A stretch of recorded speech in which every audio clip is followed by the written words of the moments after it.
Hello guys, welcome back to the Fantasy Football series. As you can see, I got 57 points in the last game week.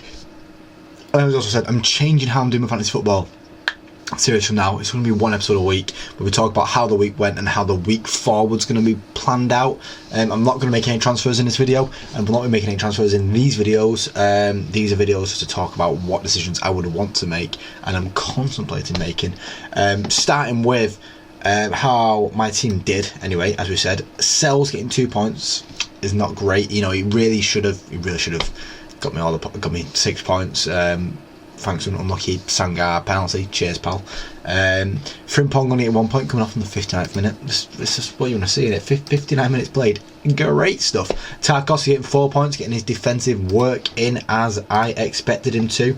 Where can you see? Does it show you defensive contributions? Yeah, 15 defensive contributions in that game. Impressive stuff.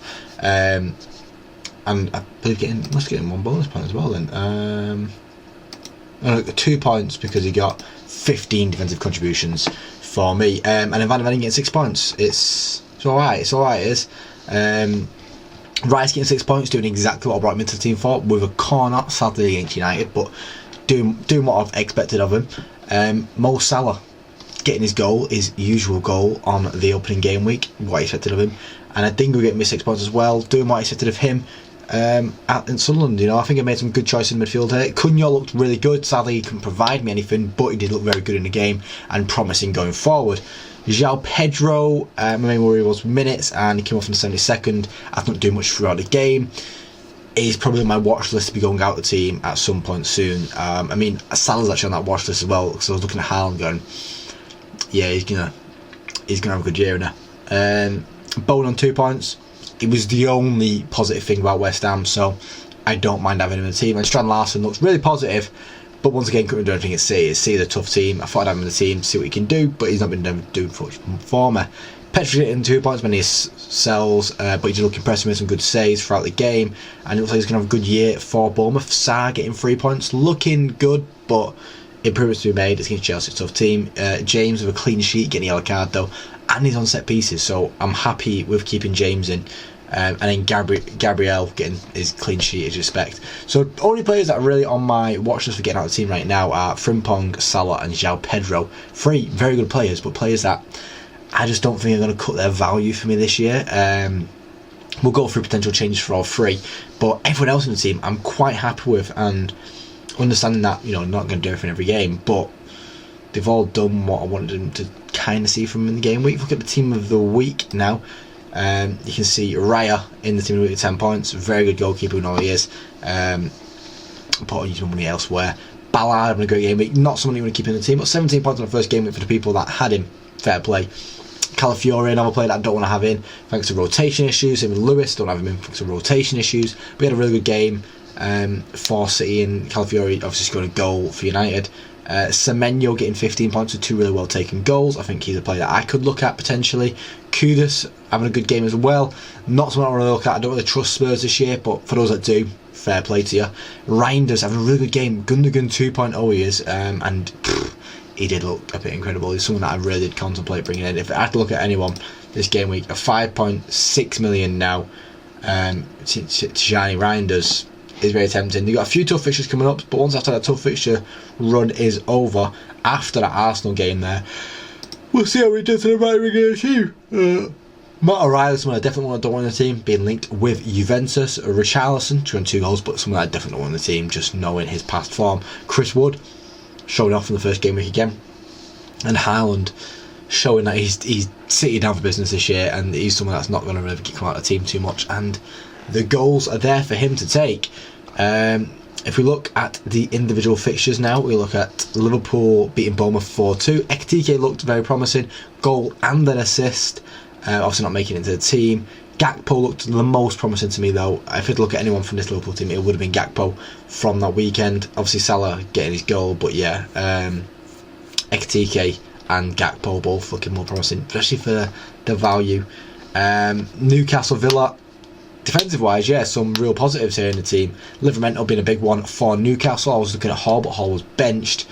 Livramento having a good game, getting 3 bonus points, doing what he needs to do away from home. Not too shabby. Brighton and Fulham drawing 1-1. No one from this game really excited me. No one from this game really stood out, so we don't speak about it for too long. Spurs and Burnley, so Kudos getting 2 assists, Johnson getting a goal, Pat Massar getting an assist, and Richarlison getting 2 goals we've already spoken about. But Vicario getting the majority of the bonus points there with 4 saves, getting 2 bonus points and a clean sheet. He's had a good day out there. He's a good day out for Vicario. Sunderland, we're going to see a 3-0 win where Adinga, Mayenda and Isidore stood out, but Adinga was the one that still stood out for me the most. Roof's making some good saves, keeping a clean sheet. It's a good start for Sunderland in the Premier League. Again, looking at City beating Wolves 4-0. Reinders getting a goal and an assist. Oscar Bob looked really good as well. Haaland getting 2 goals looked very good. And they were well taken goals as well. Chelsea Palace another 0-0. Once again, no real standouts. And Palace might get torn apart, so I don't want to judge too much into Palace. Forest and Brentford winning 3-1. I said Sells could have got a clean sheet here. Chris Wood getting 2 goals. Gibbs White looks very impressive again, though. He looks like he might have a really good year here. Getting only 1 assist in the game, but more is to come for the year. United looked more promising than Arsenal did. I don't really want to invest too much into Arsenal players after looking at this. Obviously, Ryan making 7 saves, showing where the game was at. Ryan was forced to make some saves. Obviously getting the most bonus points as well. He had a really good day out. Calafiori, as I said, getting a goal, 2 bonus points, and then Saliba getting that 3rd bonus point. And Buemo, Bruno, Cunha, all very promising. Delete had a really good defensive game as well, so defensively United looked pretty strong. And then Everton just looked poor. So in terms of transfers, if we go into transfers, I said there's 3 players that I'm currently looking at taking out of the team: Salah and João Pedro. As I've already said in the video, Haaland feels like someone I have to bring in, so that instantly takes out the money from Salah. It gives me 14 million spent on some new defenders. I think if you look at the defender first, because obviously we've got Frimpong there, £6 million defenders who look like they might do something this weekend. It is hard to put a price on them. Obviously Livramento has some nice games coming up, but obviously 2 of the next 3 home games he has are Liverpool and Arsenal, so it's not too promising. That's obviously why I took Hall out of the team in the first place. Any of the Leeds players keeping clean sheets as well, nothing promising there. As I said, Man United look like they would definitely look like they're going to keep some clean sheets this year with how strong defensively they were. We'll go to that in a second actually, if we scroll down a sec, and we see Romero, obviously got Van de Ven in the team, so I'm okay with that. Munoz, but they're Delit and Yoro both having really good games. Delit's not someone I want to bring into the team per se. It'd be more like bringing in Dorgu maybe, potentially. Obviously he didn't get the full game behind him, and he did get a yellow card, but he looks promising and he looks like he's got the right thing going forward.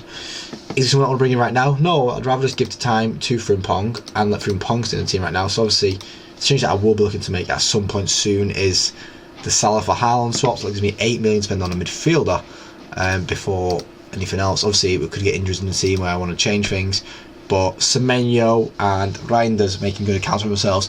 Kudus also making a good account for himself this weekend. Obviously he got 5 goals, 4 assists last year, and 8 goals and 9 assists before, so he kind of dropped off last year, considering he played more games last year as well. Tijani Reinders with a goal and assist in his first game, and you know he plays for City, but he's always under threat playing for City with the rotation. Same as Cherky getting a goal and Bob getting an assist. They're under threat of the rotation.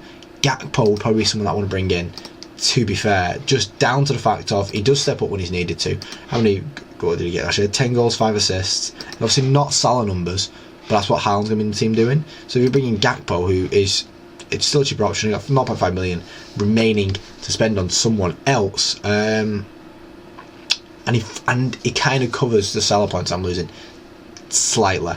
Obviously not going to be doing it fully, but I think that's where we cover the points from missing out on Salah, like bringing in Gakpo.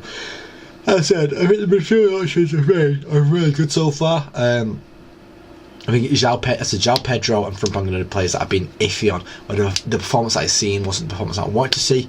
Everyone else has shown me a performance that I wanted to see, and I've got to be happy with that. You know, I've got to be happy with what I have seen. So that's the transfers. I'm not going to make the transfers. Obviously, I'm going to pick the team for next game week. So I'm going to start the game week with Petrovic and goal against Wolves. I feel very confident about over the Cells against Palace.